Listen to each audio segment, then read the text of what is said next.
So they asked, what is this? Everywhere Ganga is flowing from north to south. How it is again north? I said it has taken a U-turn. The holy river is going towards the source. It is making an inward journey. So Varanasi is something which inspires us to be available to our inner being, B-E-I-N-G, inner being. Of course, it has taken another U-turn again to go towards the south, but only in Varanasi it is flowing to for the inner journey. So the invitation here is we will together be available to this inner journey today. Now, in this journey, whatever will happen, whatever revelation will happen, it is as much yours as it is to the speaker. It is happening together. It is not that the speaker is giving something to you and you are taking something. It's all happening together.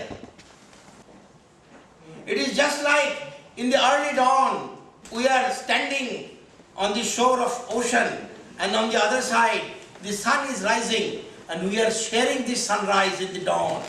It is, nobody is giving you sunrise, and you are not taking sunrise. We are sharing it. So now, what is the basic thing that distinguishes between the outer world and the inner world? What is the difference between the problems which are operating in the technical world outside and the inner problems, the psychological problems of the inner being? What is the basic difference between these two worlds? Let us take a simple example. Most of you have come by a car.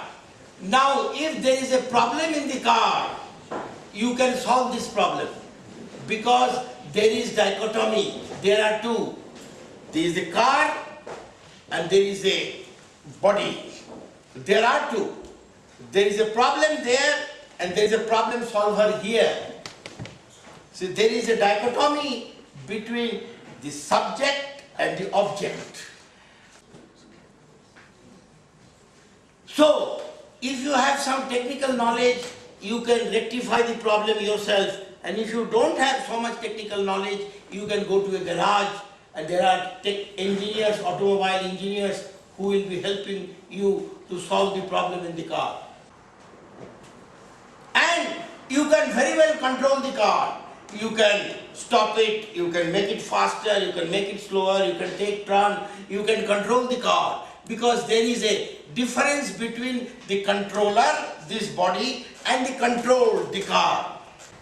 And this is the situation in the outer world in respect of all technical problems, not only car, even your financial banking problem, even the problem of your stitching clothes or getting some good food or making some house, constructing house, everything.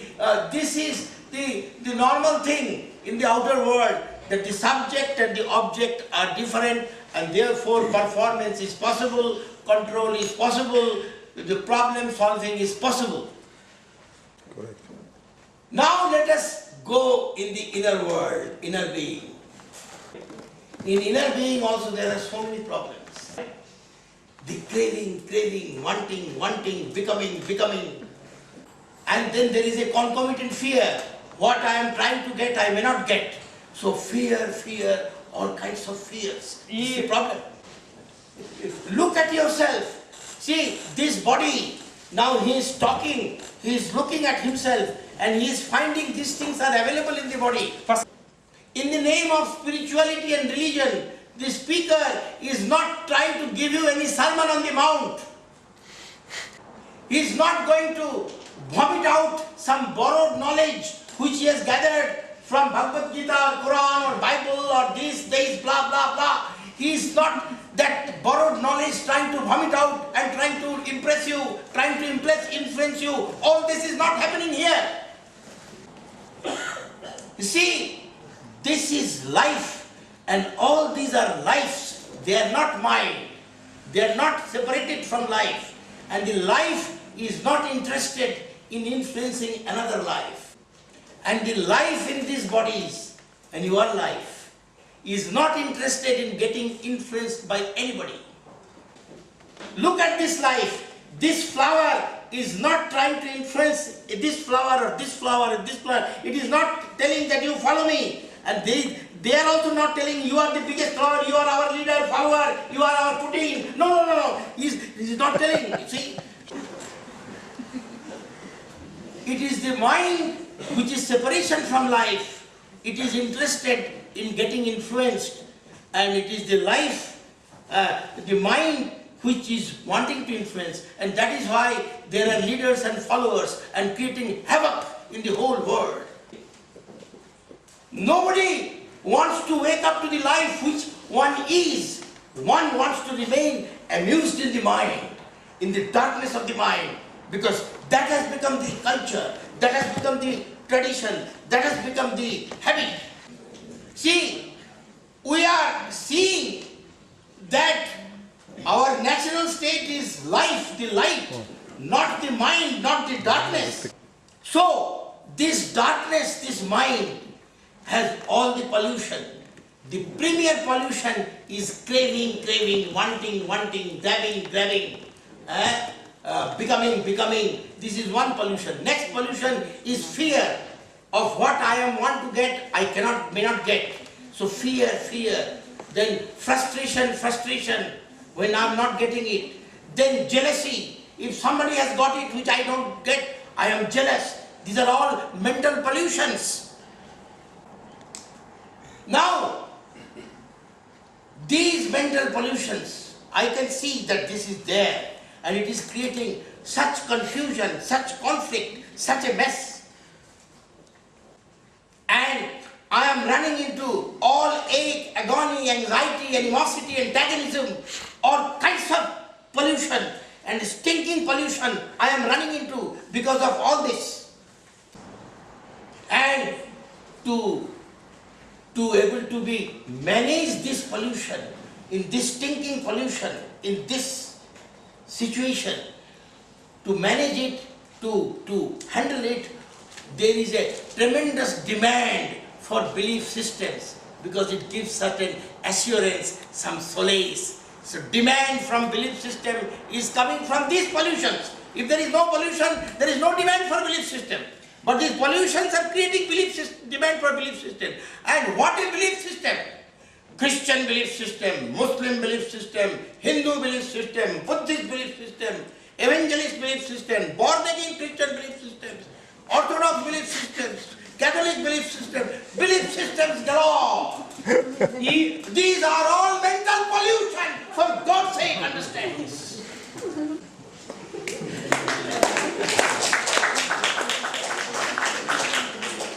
So to combat a set of mental pollution like fear, jealousy, greed, etc., we are now creating more mental pollution, creating the things of the mind, and there are mental pollutions are being multiplied. This is the situation in our inner consciousness. For God's sake, look at you. Now, for just as we took one example, the problem in your car, so let us take one problem, one mental pollution, this fear. In the outer world, you can control the car, you can solve the problem of the car, because the subject and object are different. There are two. But what is happening in the inner world? Now, when the priest or some Swami, the Ananda, the Giri, the Paramahamsa, all these Babajis, Matajis, Papajis, Kakajis, when they are telling you, you control the fear, and they are giving you sermon. So, they are telling you control the fear. Now, who is the controller of the fear?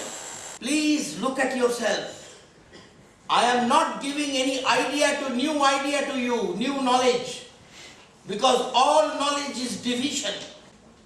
I am not giving you a new knowledge, new idea, new philosophy, to reconstruct your shoddy little I, to reformulate, to re-grandize, re-glorify. I am not doing that. You are already with so many ideas, opinion, thoughts and all the borrowed knowledge. It is not going to help you if you get another knowledge from this.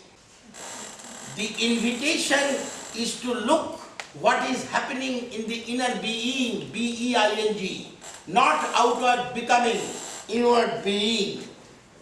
Now, the content of human consciousness. See, before I go to this, I would like to tell you something, that all knowledge is division. The moment there is a knowledge, I and my knowledge. The division beginning. So, all knowledge is division, all knowledge is bondage. And therefore, a state of not knowing, a state of innocence, is the state of no division. And a state of no division is the divinity. There is no other divinity. That is why perhaps Jesus Christ said, only the children are entitled for the kingdom of heaven. Because it is in the state of not knowing. It is in the movement of innocence to innocence. Not ignorance, innocence. So, the speaker is not interested in imposing any other knowledge. He is inviting you to be available to knowing, direct knowing, perception. Now, this fear, and I tell you, control your fear. Now, who is this controller? Is it not the same fear? The same fear has split itself into a fear and a controller of fear, I. The ground consciousness, with all its pollution, with one of the pollution, fear, has projected an I. And it imagines that this I is outside this fear. But it is the same fear. This split is spurious. This dichotomy is absolutely delusion. There are no two. This I and this fear, both are same. It is not that I have fear or I have not fear. I is fear. There are no two. Is it possible to see this?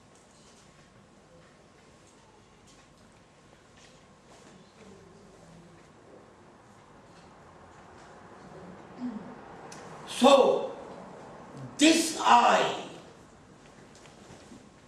is the controller of the fear. Now, in the name of controlling the fear, it will complicate the fear. It will camouflage the fear. It will make it hiding, and making subconscious, unconscious, and all kinds of complication. This will happen because the controller is also the fear. So, instead of controlling, it is giving continuity to fear in so many complicated form. Can you see this, for God's sake? So, what is operating in the technical world outside cannot operate here. And this is the mechanism through which these mental pollutions are perpetuated, by creating a spurious I, a fictitious I. And then more the pollution, more the fortification of the I. And more the fortification of the I, more the multiplication of the fear. And both maintain and sustain each other, protect each other, perpetuate each other. This is what is happening in the inner world. Please look at yourself. This is very serious, for God's sake. If there is a shit in your stomach, the body has intelligence. You go to toilet, it is evacuated. But these mental shits, this fear, guilt, gullibility, all the belief systems, all the anxiety, all the psychological problems, these shits, this pollution you cannot evacuate because it has a protective mechanism. I and my pollution, I and my fear, I and my conflict. There is no I. But this I is imposed upon you by your culture, by your tradition, that I am a soul waiting for this Son of God to save me. But there is no soul, there is that shoddy little I, that illusion, that you are calling soul.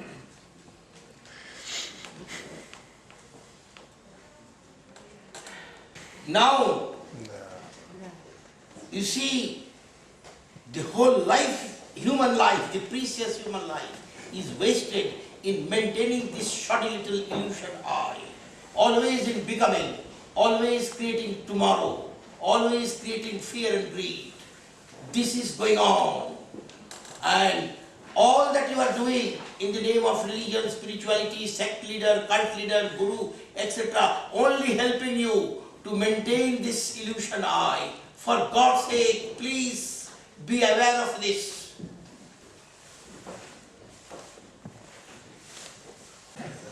Now look, we are always creating tomorrow. And that is why we are afraid of death. Because after death we cannot create tomorrow. So we create tomorrow after death through belief system. That we will take rebirth, we will go to heaven, we will have this, we will have that. All kinds of stupid belief system. It is all these activities of the I. There is no way I can know anything about life and death. Because life is never born. Life never dies. It is eternal, existential energy of intelligence. It is never born. Life never dies. And the body connected with life, that is born, that dies. And life is never born. And therefore, life is never dying. So life is not interested in afterlife. Life is, on the contrary, the death perpetuates life. The life again appears in new form. So life is not interested in afterlife. Then who is interested? That shoddy lie, that separative psych I, that is interested in all the belief system about afterlife and this and that. Life is not interested. But the pressure of this separative psych I is so much that it is impossible for you to see that you are not that I, you are intelligence, you are life, and the whole intelligence, the whole life. Now, is it necessary that we remain always in this stranglehold of the I, the separative psych? Is it not possible for us to wake up to that awakening of life which is there, that which is dormant because of the too much activities of that separative psych I? It is so much active and present and dominating and darkness that this real life, the real I, the life, this light remains dormant. Is it possible to be available to the awakening of life, awakening of intelligence? Is it possible? Now, it is possible. And this is Kriya Yoga. The word Kriya means action. And action always belongs to life. The mind is never available to action. It is always available to reaction, resistance, resentment. This is the activity of the mind. Look at yourself. You as mind is only familiar to the activities of the mind in the form of resistance, resentment, etc. You don't know the action of life. The invitation of Kriya Yoga is to be available to the action of life, not to remain amused in the activities of the mind and its ideas and borrowed knowledge. Now, this is the meaning of Kriya. Now, what is the meaning of Yoga? Now, there are two words in Sanskrit, Yoga and Biyoga. Biyoga means separation. This separative psych I, this is Biyoga. And freedom from this separative I is the yoga, the action of intelligence, awakening of intelligence. This awakening of intelligence, this is yoga. This Kriya Yoga is the surrender of this separative psych I to be available to the sacred intelligence. And this freedom to surrender is the real freedom. It is the first and last freedom. It is the only and absolute and unconditional freedom. All other freedom are freedom for that shoddy lie to indulge in its activities. This freedom is to attack Iraq. The freedom is to acquire all such nonsense and indulge in all kinds of activities to exploit others. So this freedom is not the freedom from that of that separative psyche.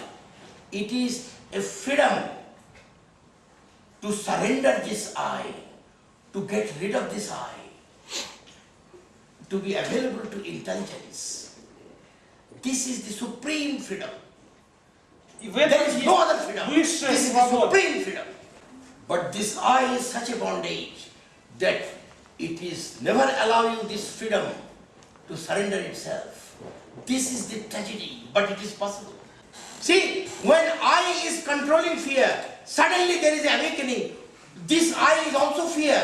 So whatever is doing is perpetuating fear, and suddenly there is a freedom from fear. And when there is suddenly there is a freedom from I, the getting rid of I, all the activities of the I gone, because it knows that all the activities I is nothing but the activities of the fear to continue itself. So the I is gone, the fear is also gone.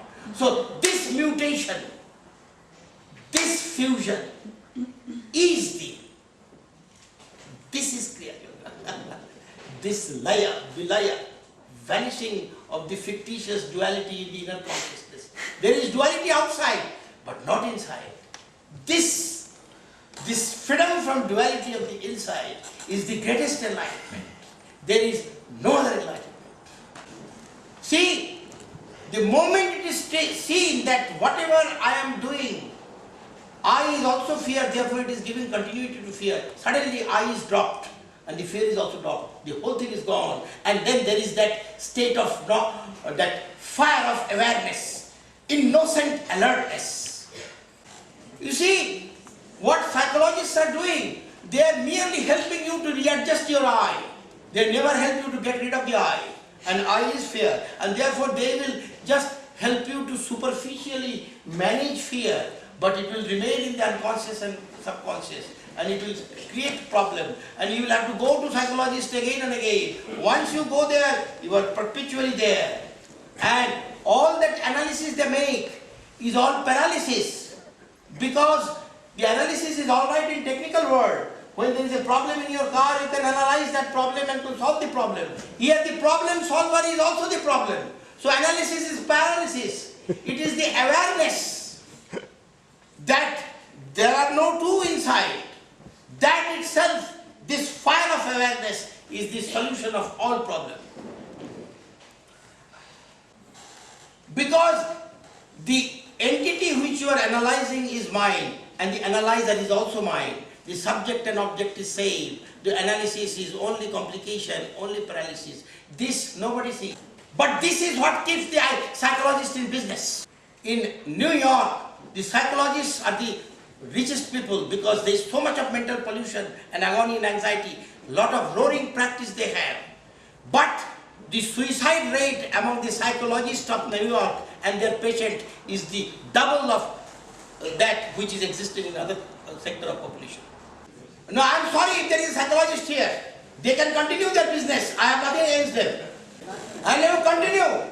This body is not interested. He is only seeing what is, that's all. But all this is too much mind, and mind is enemy of life, and therefore it has to commit suicide because it cannot bear this. Life cannot take it anymore. Now, all this teaching that is going on, that there are no two in the inner consciousness, Advaita, there are no two in the inner consciousness. So, this teaching that is going on, this is called Swadhyaya, the beginning of Kriya Yoga, which is the essence of the Sankhya philosophy of Kapilacharya. See, there is duality outside. This body and all these bodies are different. That's a fact. But are we different? Is it a fact or an idea? That I am Indian, I am Shibendu Lahiri is an idea, an information. And you are Russian, you are Orthodox, you are blah blah blah. That is also information. These are all ideas. These are not facts. The fact is there is human consciousness. It is all the same. There is no such thing as Russian consciousness or British consciousness or Indian consciousness or American consciousness. There is Russian conditioning, British conditioning, Indian conditioning. But the basic consciousness, free from all pollution, is the same. And even the pollutions are the same. Each pollution, every human being everywhere is available to the pollution of greed, fear, belief system, blah, blah, blah. See, everything is same. So what are you? You are not an individual. You are the whole humanity. It is not an ideal, it is a fact. So,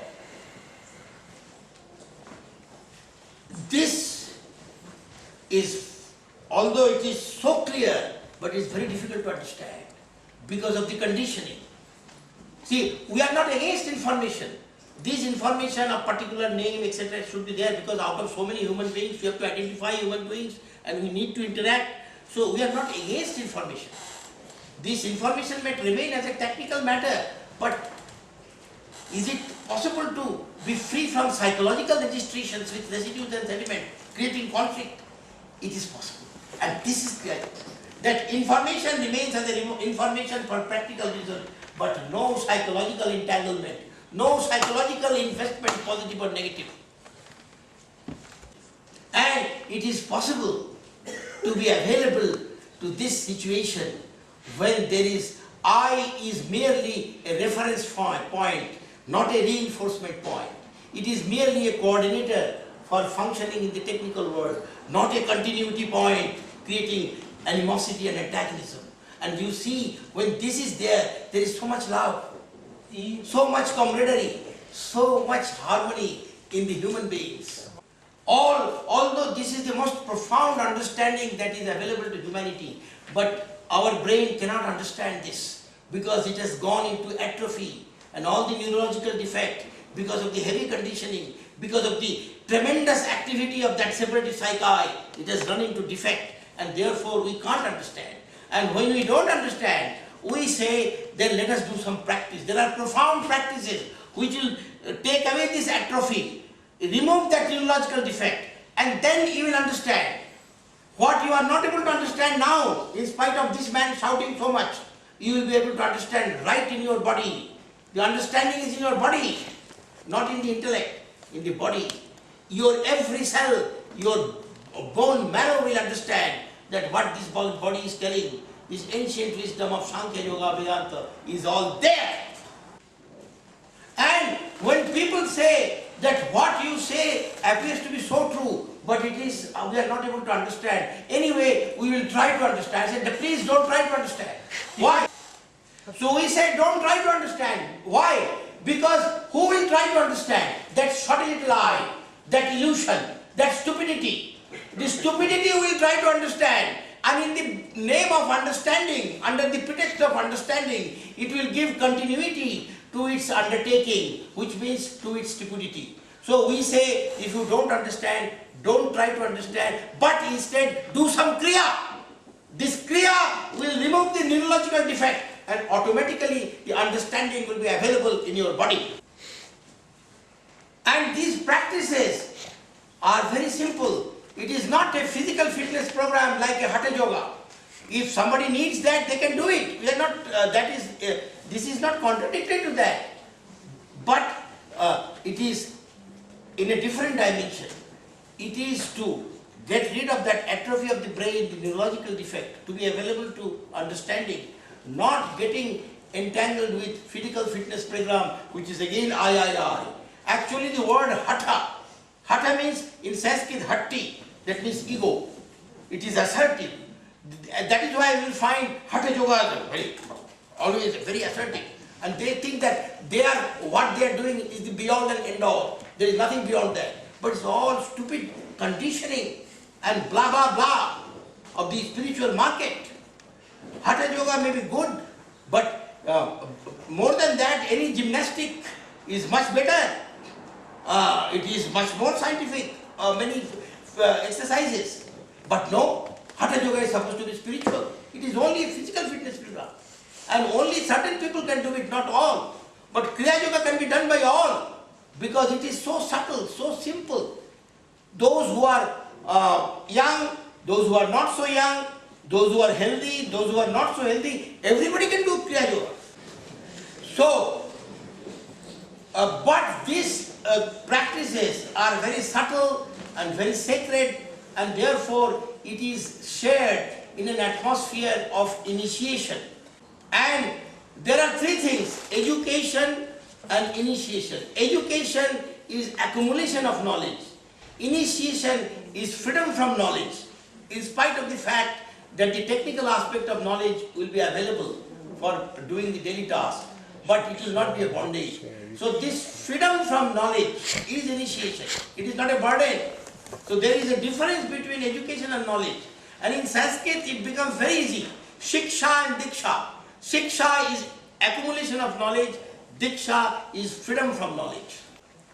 You see, education, borrowed knowledge, accumulation knowledge is the modified continuity of the I, whereas initiation is freedom from this I. Education is information and initiation is transformation. So therefore, those who are interested to know this subtle Kriya practice, because it is so difficult to understand what the speaker is telling, but it will be understood after practice. So therefore we recommend Swadhyaya and Tapas. Tapas means practice. They are complementary to each other.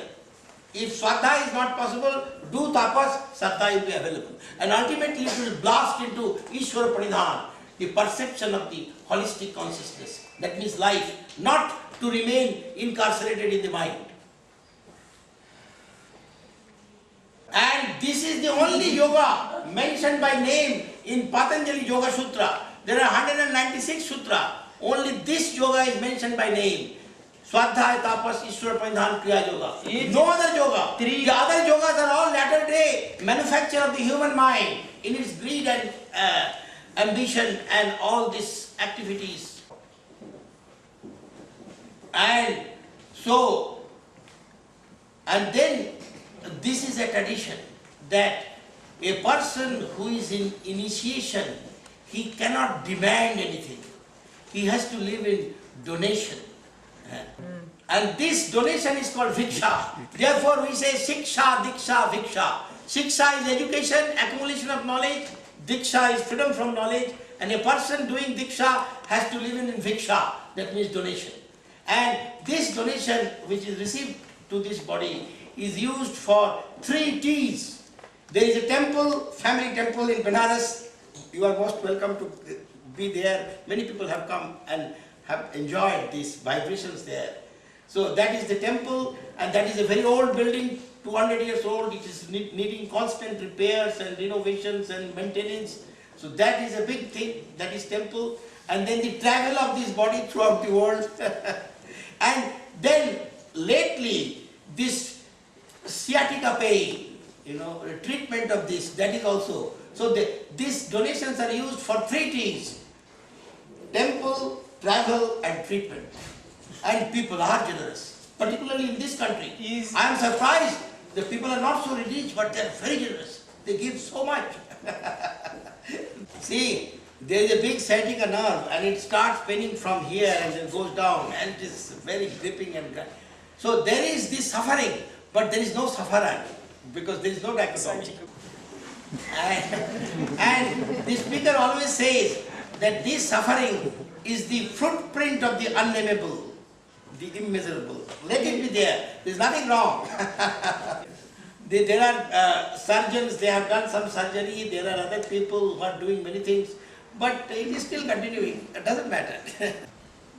So, you are most welcome, and this lady has got papers which will give you the participation symbols, that when you come for initiation, you have to have some symbolic participation. Nobody will come just like that. They will come with certain participation symbols. And these are very simple. It is written there: 6 flowers, 5 fruits, 3 sweets and 1 coconut, if not coconut, some hard nut and some incense sticks, whatever it is. And these are becoming prasad, divine gift which you again take back. So all these are all symbolic. These are having some spiritual significance. Is it mentioned there? Yes. Yes. Okay, okay. So then you come with this symbol and you see, although the regular practice takes hardly 40 minutes, and out of 24 hours giving 40 minutes to this is not a big deal. But to understand all this requires 2 days. And in order to understand the teachings better, the people here have organized what they call retreat.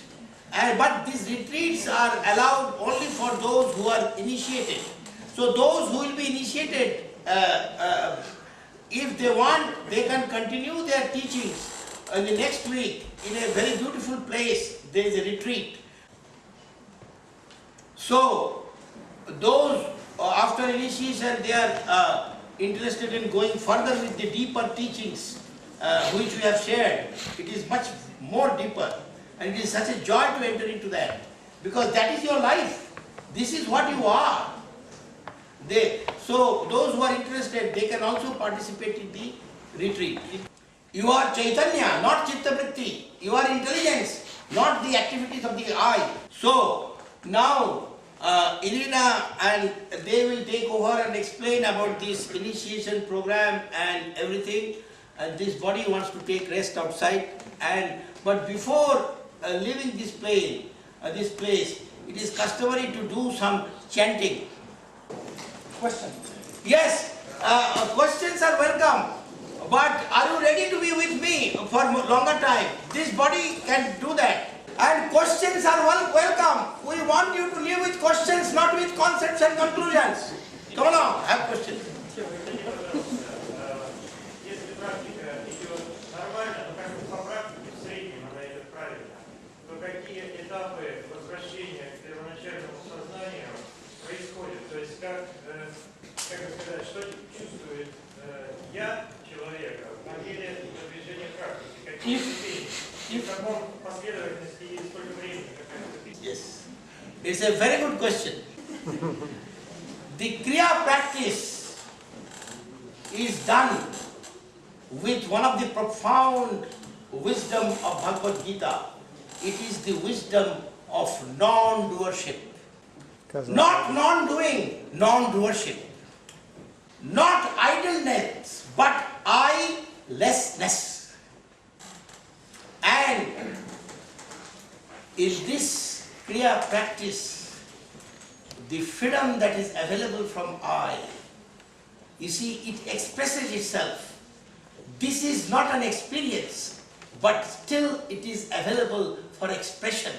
You will feel the ecstasy and euphoria that is available when the living quality of life is restored from the stranglehold and the interference of the mind.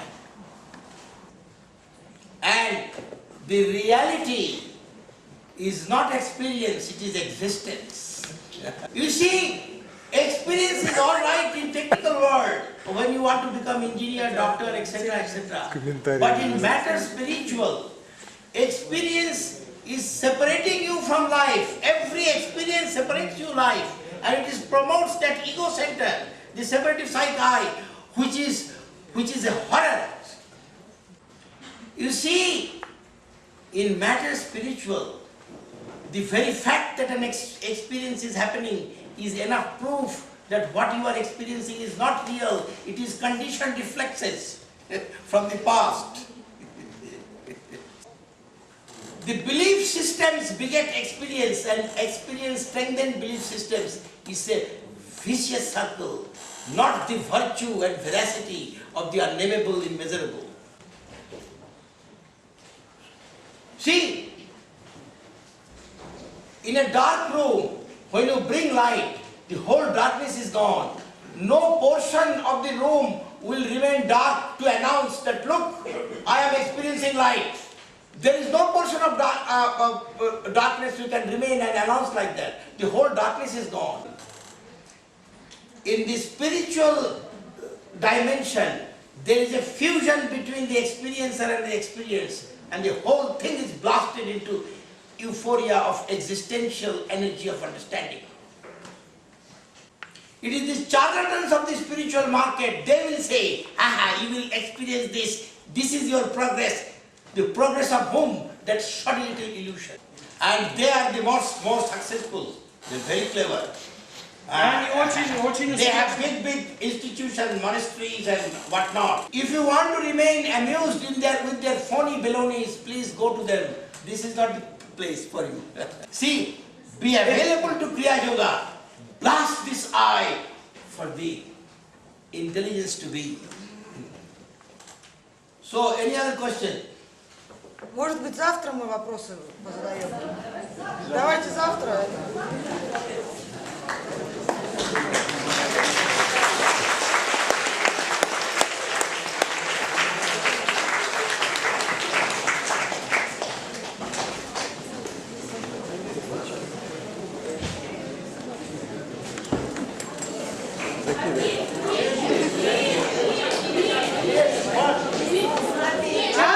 Yes. So, there is a very beautiful chanting which gives the essence of Advaita Vedanta.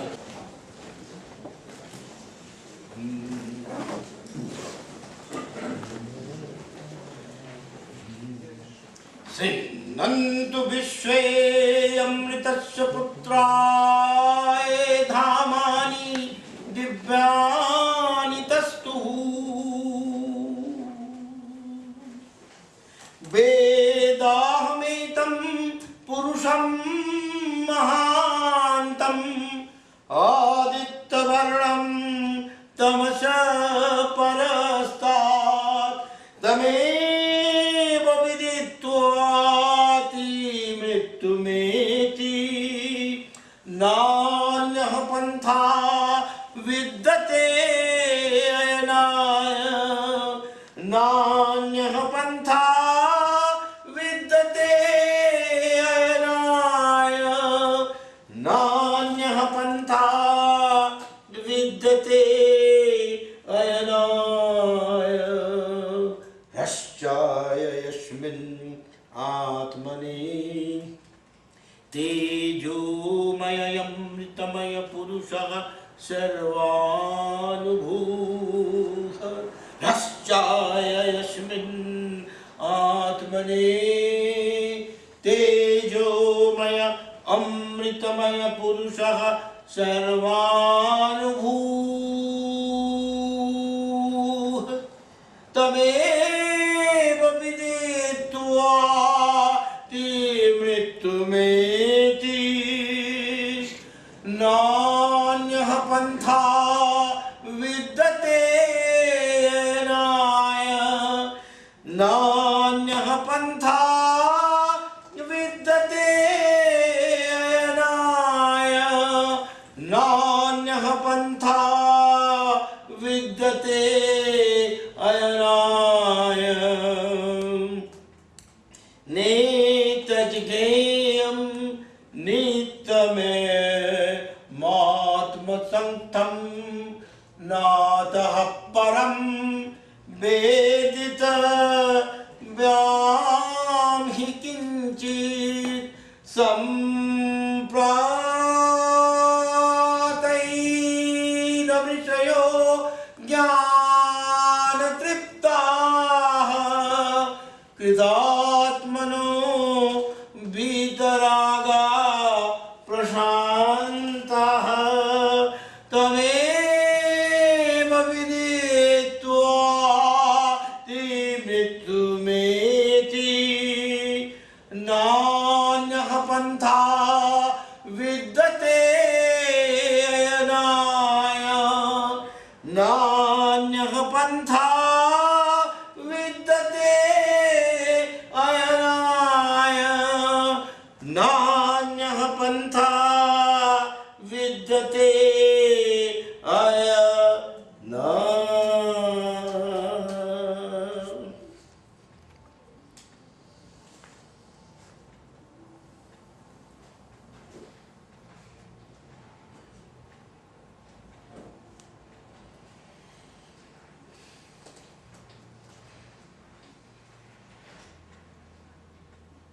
pranam.